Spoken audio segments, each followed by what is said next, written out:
English gentleman here. In today's episode, we're going to address the etiquette and courtesy of choosing a cigar in a walk-in humidor in a brick and mortar cigar shop. Here with me today is Sam, and he's the owner of Robusto Cigars in Arcadia, the home of the English gentleman.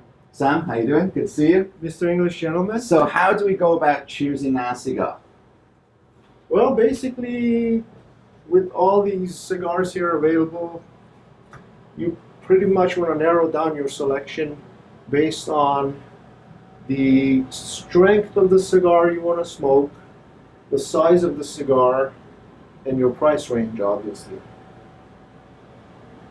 You feel like smoking a full-bodied cigar, medium, mild to medium, mild, and then what size you want to smoke, a Toro. So when you say full-bodied cigar, what does that actually entail, full-bodied? Is it the strength of the full-bodied cigar, meaning the strength, the nicotine content, the blast you get out of the cigar? It's kind of like saying, I want to eat a full steak dinner versus a light salad. Oh, okay, so it's like an appetizer to a full-course meal. Yes, yes. Got you. Now, I've seen a lot of people, they're picking up the cigar and they're squeezing it all over. Is that the correct way of doing it? Actually, it's not. It's not, because when you squeeze the cigar all over the place and you do it strong enough, you might crack the wrapper. So if you want to test the construction of the cigar or the humidity of the cigar, all you need to do is take a cigar, hold it between your fingers at the edge, at the foot, and just do a slight squeeze and look for a little bit of a give. That's all you need to do. And that will not damage the cigar, but it will give you an indication whether the cigar is properly constructed and it's humid enough. That's all you need to do, really. In a cigar that comes such as this one here, where you can actually expose the foot of the cigar. So it's unsealed. So this one's unsealed. Okay. This one is sealed. So it would be bad etiquette to break the seal? It would. Okay. So in this situation, you only have like a visual inspection of the wrapper, basically, and you're checking for blemishes or anything like that, but you don't want to break the seal. Okay.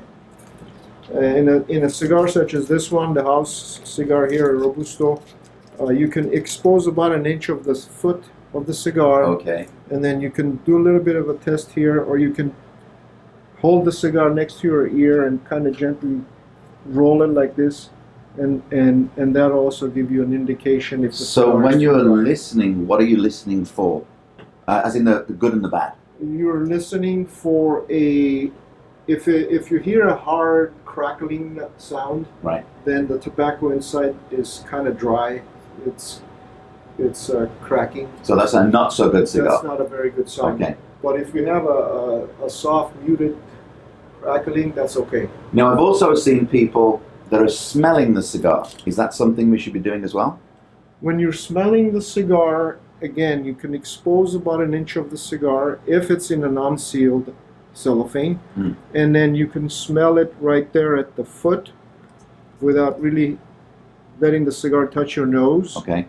And basically, you can smell the wrapper, right, like that. Okay. And then you can smell the filler if you like, just like that. Okay. And that kind of give you an indication of the flavors that are about to come up when you light the cigar. Yep. Some people think there's correlation between the smell and the taste. Okay. Can't argue either way, but right. It may happen that way. Or also, some people like to smell their cigar because that's part of the enjoyment, is the aroma. Okay. And so it's part of the experience. Part of the experience. Right. Before you light your cigar, you want to enjoy the scent of that nice wrapper, the filler, the sweetness of it, or the earthiness of it, etc. And then you go into lighting your cigar. Now, I've also noticed that there are a few cigars that you have here that don't have a wrapper on them, that aren't sealed. How do we go about picking those up? Well, why don't I ask you, Mr. English gentleman, Here's a cigar right here. Okay. Why don't you pick one up and let me see it? I'm going to go with my gut instinct on this, so Okay. hopefully I'm going to be correct. Perfect. You did it right. There you go. Thank you.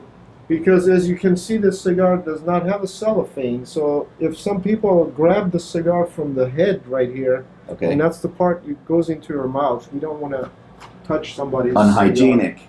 Exactly. I got it. So you want to always handle the cigar that's not cellophane from the foot of the cigar, just like this. You never want to let your fingers go past a couple inches from the foot of the edge of the cigar. And again, you can do your slight squeeze technique, ear rolling technique, whatever you like to do, but make sure the cigar is held properly. And most important with cigars, you want to make sure you don't damage the cigar. The cigars are very, very fragile, Okay. and so you got to be very careful when handling. So you don't want to split them, you don't want to break them, you don't crack them. Exactly. Okay. All right. So, is there anything else that you would recommend when people are walking into? Because to be honest with you, first time I walked into a humidor, it was pretty nerve-wracking. Yeah. So, is there anything that you can recommend that we can do to just enjoy the experience, so to speak? Yeah, I would say just take your time. You know, especially here at this shop, when you walk into this humidor, nobody puts pressure on you, and we don't force you to hurry up or anything. Take your time. Spend as much time looking around, eyeballing all the cigars, the prices, the shapes, the sizes, the colors of the wrapper, and just like I said, if you need to touch the cigars or smell them, do it the proper way. Right. That way we don't lose any cigars. That way we don't infect anybody with our germs. Right. I mean, I've been smoking here for a while now, and I have noticed you do one thing. When everybody buys a cigar, or 3 or more, 4 or more, 5 or more, you always use a tray. Could you explain why you do that for us? Yes, we have a tray right here. So if you're picking several cigars, if you hold them in your hands, and then it kind of gets harder to conduct proper etiquette with Right. your next selection. So just you have a cigar picked out already, put it in this tray. You can leave it here. Move on to your next cigar, put it in the tray, and then you have both hands available.